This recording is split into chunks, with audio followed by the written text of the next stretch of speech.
देश में कोरोना संक्रमण के मामलों में फिर से बढ़ोतरी होने लगी है। अच्छी बात यह है कि इस बार इसकी गंभीरता और बीमारी से अस्पताल पहुंचने की आशंका बहुत कम देखी जा रही है। हालांकि सरकार इसे लेकर अब भी बहुत सतर्क है और अस्पताल में भर्ती होने वाले मरीजों पर बारीकी से नजर बनाए हुए है।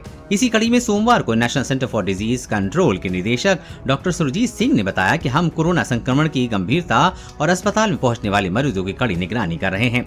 अमेरिका ब्रिटेन वाले वेरिएंट की खोज डॉक्टर सुरजीत सिंह ने बताया कि अच्छी बात यह है कि इस बार अब तक हमारे देश में कोरोना का कोई नया वेरिएंट देखा नहीं गया है। उन्होंने कहा कि हम उस खास वेरिएंट की पहचान कर रहे हैं जो अमेरिका, ब्रिटेन और कुछ अन्य देशों में विशेष तरह के केस पाए गए हैं।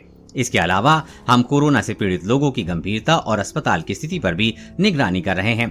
हम इन मामलों में ये पड़ताल कर रहे हैं कि इसके लिए हम विशेष सैंपल ये पता लगाने की कोशिश कर रहे हैं कि इसमें कोई अन्य वेरिएंट तो नहीं है।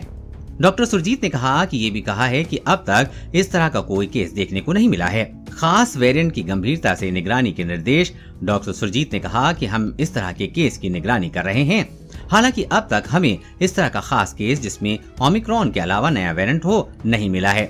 जो भी वेरिएंट यहाँ है सब ओमिक्रॉन से ही संबंधित हैं। उन्होंने कहा कि देश के 396 सेंटिनल साइट पर भेजे गए सैंपल की जीनोम सीक्वेंसिंग की जाँच चल रही है।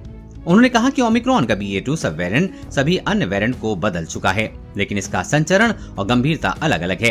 केंद्रीय स्वास्थ्य मंत्रालय की ओर से कहा गया है कि भारत के खास तरह के वेरिएंट किस तरह से प्रभावित कर रहा है, इसकी गंभीरता से निगरानी की जाए। कोरोना वायरस और कोरोना वैक्सीन से जुड़ी हर अपडेट पाने के लिए चैनल को सब्सक्राइब करें।